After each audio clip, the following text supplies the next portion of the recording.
મહેસાણા ઓએનજીસીના પાપે ખેડૂતો પરેશાન થયા છે। ઓએનજીસીની પાઇપલાઇનમાં લીકેજ થતા ખેતરોમાં ઓઇલ ફરી વળ્યું। બહુચરાજીના કનોડા ગામે ઘઉંના ખેતરમાં ઓઇલ ફરી વળ્યું। સુષ્માબેન પટેલના ખેતરમાં ઓઇલ ફરી વળતા પાકમાં નુકસાન થયું છે। પાઇપલાઇનમાં લીકેજ થવાથી ક્રૂડ ઓઇલ ખેતરમાં ફરી વળ્યું। ઓએનજીસીની બેદરકારીને કારણે ખેડૂતની ખેતી બરબાદ થઈ ગઈ।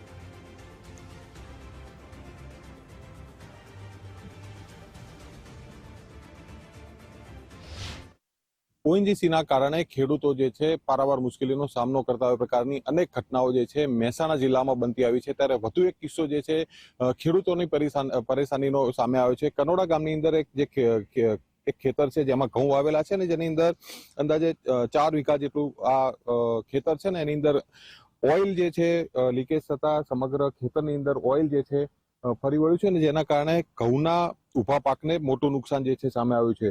વાત કરીએ તો આ ખેતરની અંદર એટલા પ્રમાણમાં ઓઇલ પ્રસરી ગયું છે કે જેના કારણે પાક જે છે નિષ્ફળ જવાના આરે પહોંચ્યો છે। આમ જોઈએ તો ઘઉંનું ઉત્પાદન જે છે થઈ ચૂક્યું છે, પરંતુ એનું લણણી થાય એ પહેલા જ આ પ્રકારનું નુકસાન જે છે આપણી સાથે ખેડૂત છે એમની સાથે વાત કરીશું। કાકા, શું કહેશો, કયા પ્રકારનું નુકસાન છે અને શું માંગ છે આપની? નુકસાન તો કેમેરા સમક્ષ જોઈ શકો છો કે નુકસાન તો મારું મોટું છે।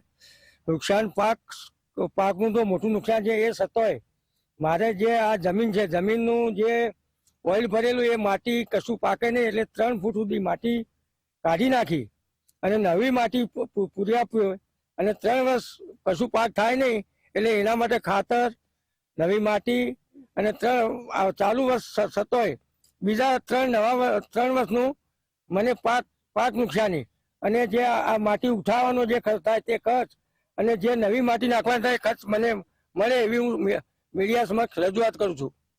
શું કહેશો, હવે આ જે પાક વાયેલો છે નિષ્ફળ જશે કે શું, અને કેટલા સમય સુધી આ ઓઇલની અસર દેખાશે? આ ઓઇલની અસર અત્યારે તો 1.5 માસ સુધી તો મને નથી લાગતું મારે ખેતર પેસાય એવું, કારણ ઓઇલ સુકાય નહીં। ઓઇલમાં જે પાણી એ તો જમીન શોષી જાય, પણ ઓઇલ તો ભરેલું ઓઇલમાં તો અંદર તો ઘૂસાયું છે જ નહીં અને ઓઇલમાં પગ મુકાય એવું નહીં કે લણણી થાય નથી। અને આ જે પાક છે એ ઘઉંને જે ઉપર જે લાવે ખેંચે, તેથી આ પાક ટોટલી નાશ કરવો પડે એવી પરિસ્થિતિ છે।